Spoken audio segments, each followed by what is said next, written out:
नमस्कार बंधुरा आमी स्वप्नास ब्लगे आपनादेर सबाइके जानाई आरो एकबार अनेक अनेक स्वागत।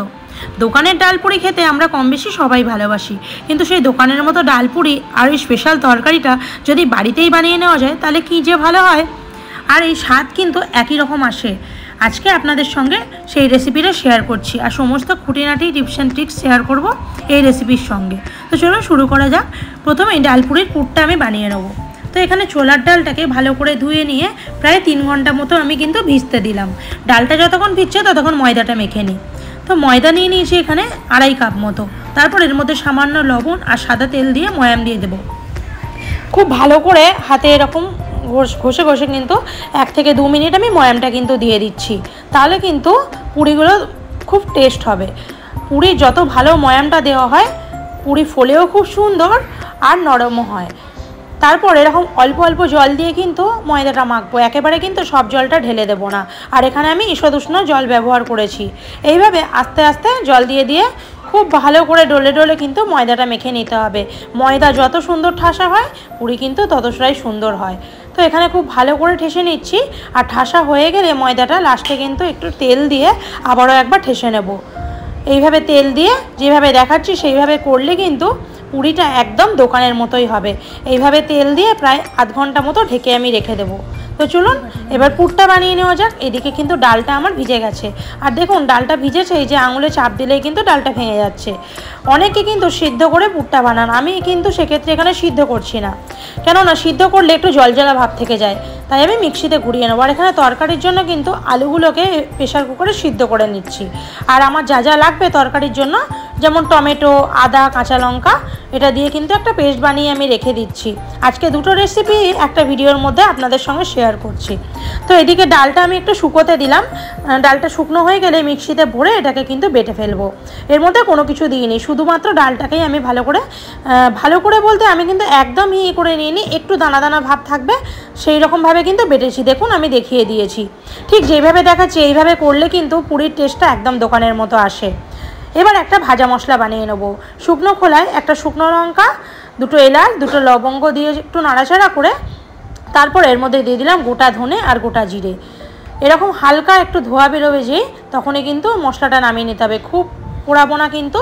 আর মশলাটা ঠান্ডা না হলে কিন্তু গুঁড়ো করা যাবে না, ঠান্ডা হলে তারপর গুঁড়ো করব। তারপর ওই প্যানের মধ্যে একটু তেল দিইনি, ঘি দিয়েছিলাম, আপনারা চাইলে তেলেও করতে পারেন। ঘিয়ের মধ্যে কালো জিরে আর হিং ফোড়ন দিয়েছি। তারপর দিয়ে দিলাম একটু আদা আর কাঁচা লঙ্কা বাটা। ভালো করে এটাকে কিন্তু মশলাটাকে কষিয়ে নিচ্ছি। তারপর ওই মশলা ধোয়া যে বাটিতে মশলাটা করেছিলাম সেই মশলার বাটি ধোয়া জলটা একটু দিয়ে দিলাম। তারপর এখানে দিয়ে দিয়েছি একটু হিং, দিয়ে লবণ আর চিনি দিয়ে দিলাম স্বাদ মতো, দিয়ে কিন্তু ভালো করে কষিয়ে নিচ্ছি। আর ডালটাও এর মধ্যে দিয়ে দিলাম বেটে রাখা। ডালটা দিয়ে ডালটা কিন্তু একদম শুকনো ঝরঝরে করে নেব। ডালের পুরটা যত ঝরঝরে হয় পুরিটা কিন্তু ততটাই সুন্দর হয়, নালে কিন্তু পুর বেলার সময় বেরিয়ে যেতে পারে।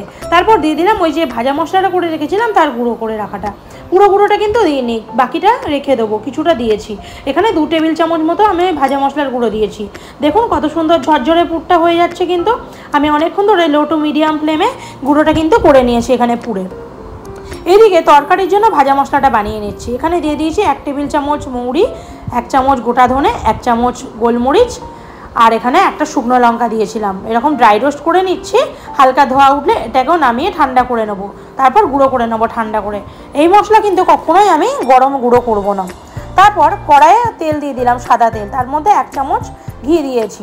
আমি কিন্তু তরকারিটা আবার বানিয়ে নিচ্ছি। এবার দিয়ে দিলাম 2টো তেজপাতা, 2টো এলাচ, 4টে লবঙ্গ, এটা ফোড়নে দিয়েছিলাম, আর দিয়ে দিলাম গোটা জিরে। তারপর ওই যে ভাজা মশলাটা করলাম তরকারির জন্য সেটা কিন্তু এখানে ওই গুঁড়োটা দিয়ে দিলাম।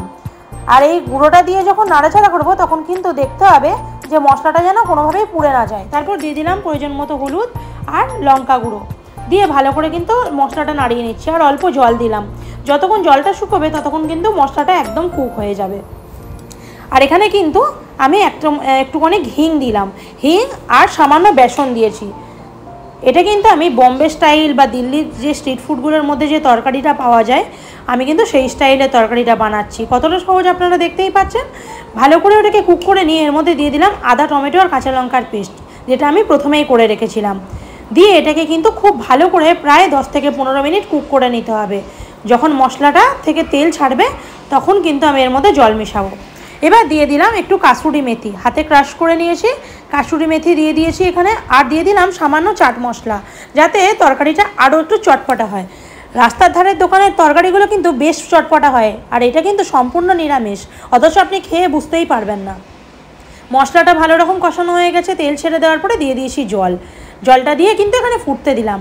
আর আমি কিন্তু তরকারির আলুটা আগেই সিদ্ধ করে রেখেছিলাম, এইভাবে হালকা হাতে কিন্তু ভেঙে নিচ্ছি।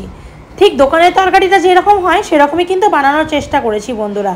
আর স্বাদের কিন্তু একটুও হেরফের হয়নি, আপনারা করে একবার দেখতে পারেন, আশা করছি নিরাশ হবেন না। খুবই সুন্দর হয়েছিল।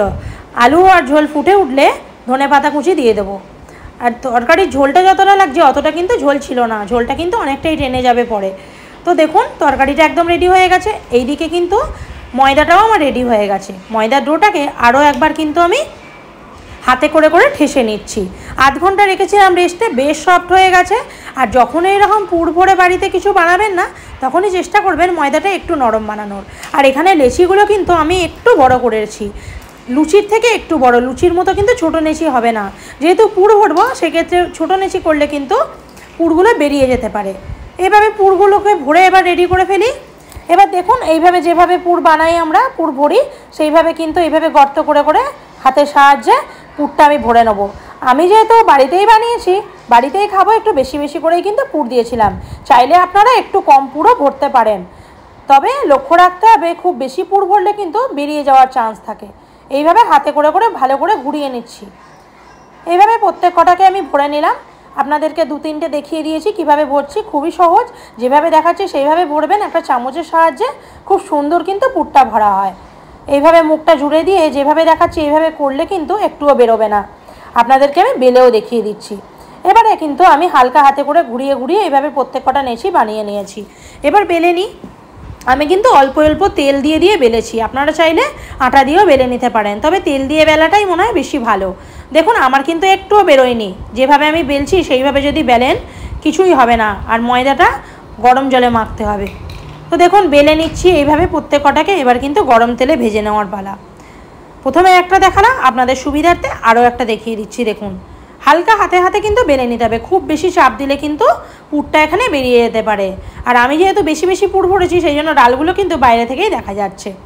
এবার তেল গরম করে নিয়েছি, সাদা তেলে পুরিগুলোকে ছেড়ে দিচ্ছি। পুরিগুলো কিন্তু এখানে বলে রাখি, খুব তেল গরম করে ভাজবেন না, একটু মিডিয়াম আঁচে ভাজবেন, নাহলে কিন্তু সহজেই উপরটা কিন্তু পুড়ে যাবে। দেখুন আমি কিন্তু হালকা হালকা করে ভেজে নিচ্ছি। যখনই একটু গোল্ডেন ব্রাউন হয়ে যাবে তখন কিন্তু নামিয়ে নেব। দোকানের পুরিগুলো কিন্তু এরকম কালারেরই হয়। আশা করি আপনাদের বুঝতে একটু অসুবিধা হয়নি। আমার কিন্তু পুরি আর তরকারি একদম রেডি হয়ে গেছে। গরম গরম এই তরকারির সঙ্গে ডাল পুরি কিন্তু দারুণ লাগে। ভিডিওটা কেমন লাগলো অবশ্যই জানাতে ভুলবেন না। ভিডিওটা যদি ভালো লাগে like, comment, share and subscribe করে দেবেন। সবাই খুব ভালো থাকবেন, সুস্থ থাকবেন। আজকের ভিডিওটা তাহলে এখানেই শেষ করছি।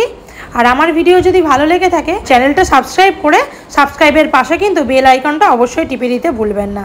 সবাই খুব ভালো থাকবেন, সুস্থ থাকবেন। আবার একটা নতুন ভিডিওতে খুব শিগগিরই দেখা হচ্ছে। ততক্ষণ টাটা।